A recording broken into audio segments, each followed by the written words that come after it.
El gran despertar del arte y su libertad tuvo lugar aproximadamente en los 100 años que van de 520 a 420 a.C. Hacia finales del siglo V, los artistas han adquirido plena conciencia de su poder y maestría, con los que en su público se hizo eco.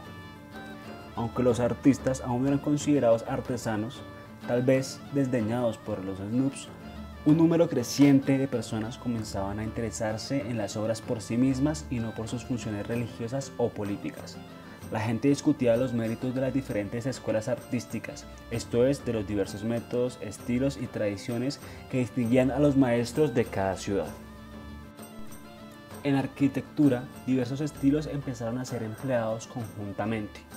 El edificio que constituye su más perfecto exponente es el templo dedicado a Poseidón, denominado el Erecteion. Las columnas del templo jónico son mucho menos fuertes y robustas, son como ligeros troncos, y el capitel remate no es mayor que un sencillo y liso cojín, pero ricamente adornado con volutas a los lados, las cuales parecen desempeñar nuevamente la función de la parte que sostiene la viga sobre la que descansa el techo. La impresión del conjunto de estos edificios con sus pormenores es bellamente elaborado y causa sosiego y gracia infinita. Análogas características predominan en la escultura y la pintura de esta época, que comienzan con la generación siguiente a Fidas. Atenas, durante este periodo de tiempo, se halló envuelta en una guerra terrible que terminó con su prosperidad y con la de Grecia.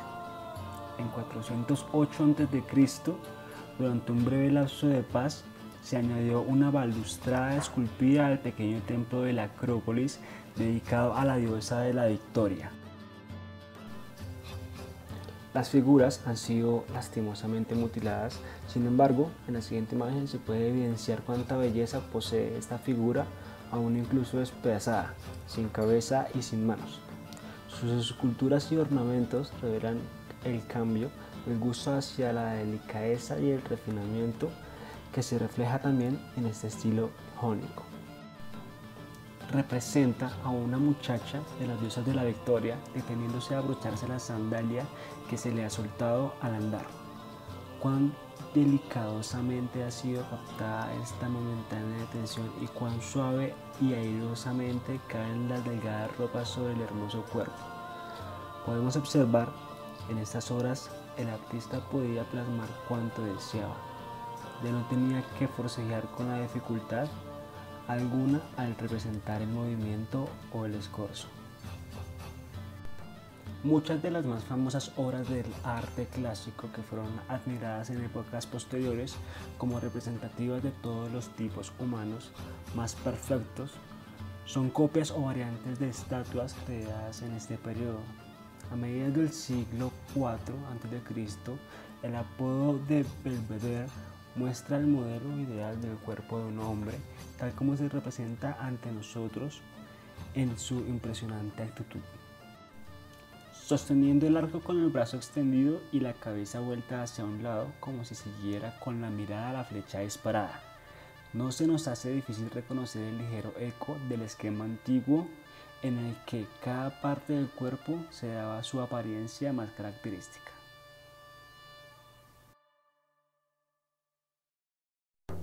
Entre las famosas estatuas clásicas de Venus, la de Milo, llamada así por haber sido hallada en la isla de Melos, tal vez sea la más conocida.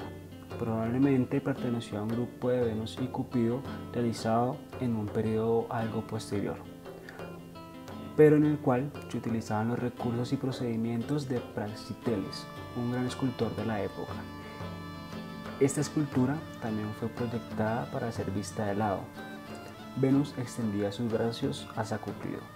Y nuevamente podemos admirar la claridad y sencillez con la que el artista modeló el hermoso cuerpo, su manera de señalar cada una de sus divisiones más importantes sin incurrir en vaguedad ni dureza. El imperio fundado por Alejandro Magno fue un acontecimiento de enorme importancia para el arte griego, pues hizo que se desarrollara en extensión, pasando de ser algo confinado en unas cuantas ciudades pequeñas al lenguaje plástico de casi medio mundo. El arte griego se vio obligado a experimentar un cambio en el periodo helenístico, Este cambio puede registrarse en algunas de las obras más famosas de aquella época, entre ellas un altar de la ciudad de Pergamón, esculpido hacia 160 a.C., con su escultura representando la lucha entre dioses y titanes. Es una obra magnífica, pero inútilmente buscaremos en ella la armonía y el refinamiento de la primitiva escultura griega. Evidentemente, el artista se propuso conseguir efectos de grandeza dramática. La batalla se desencadena con violencia terrible. Los burdos titanes son aniquilados por los dioses triunfantes y se debaten el dolor y la agonía. Todo está lleno de salvaje movimiento y agitados ropajes para lograr efectos más llamativos. El relieve ya no es plano, sino compuesto de figuras casi externas y que en su lucha parecen desbordarse por la escalera que conduce hacia el altar, como despreocupándose del puesto que les corresponde. El arte helenístico consta mucho de obras tan bravías y vehementes que querían resultar impresionante, y efectivamente lo es.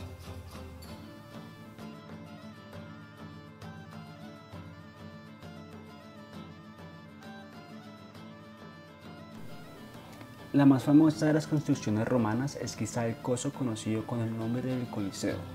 Es un edificio romano característico que ha llenado de admiración a todas las épocas. En conjunto se trata de una estructura utilitaria, con 3 órdenes de arcos uno sobre otro, para sostener los asientos que el gran anfiteatro poseía en su interior. Pero el arquitecto romano cubrió esos arcos con una especie de pantalla de formas griegas. En realidad aplicó los 3 estilos de construcción empleados en los templos griegos. El primer piso es una variante del estilo dórico. Incluso se conservaron las metopas y los triglifos. El segundo piso es jónico, el tercero y cuarto de semicolumnas corintianas. Esta combinación de estructura romana con formas griegas u órdenes ejerció enorme influencia sobre los arquitectos posteriores.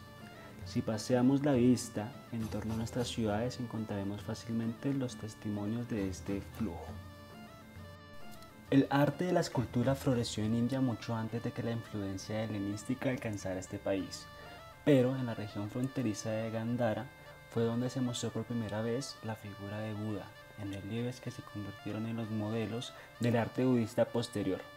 Acá podemos ver al joven príncipe Gautama abandonando la casa de sus padres rumbo al desierto. Es la gran renuncia de que habla la leyenda.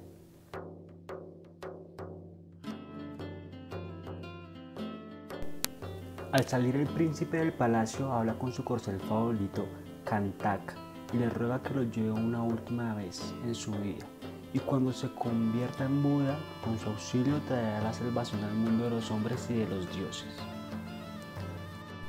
Si el caballo hubiera relinchado o hecho algún ruido con sus cascos, la ciudad entera se habría despertado e impedido la partida del príncipe.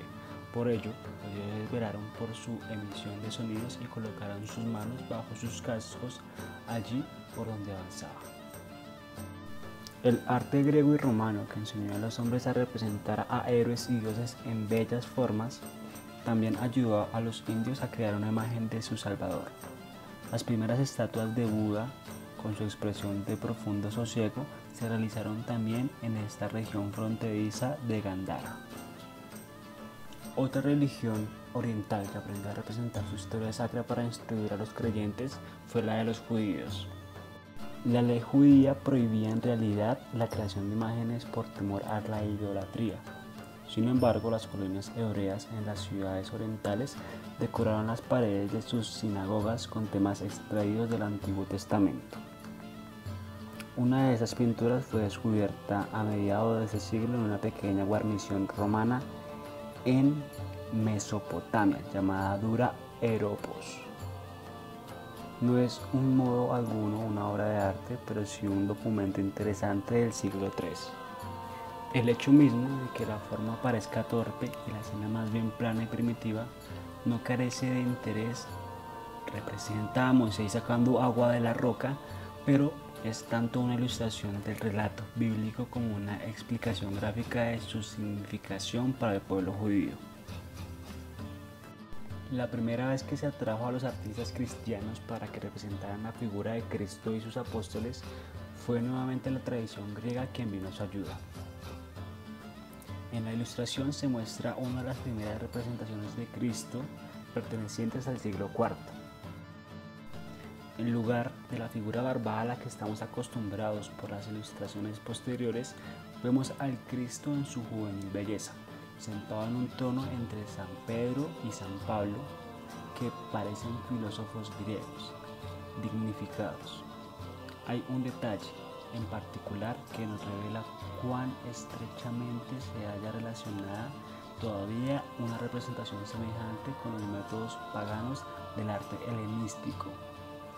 Para indicar que el Cristo tiene su trono sobre el cielo, el escultor ha hecho que sus pies descansen sobre el dosel del firmamento sostenido por el antiguo Dios del cielo.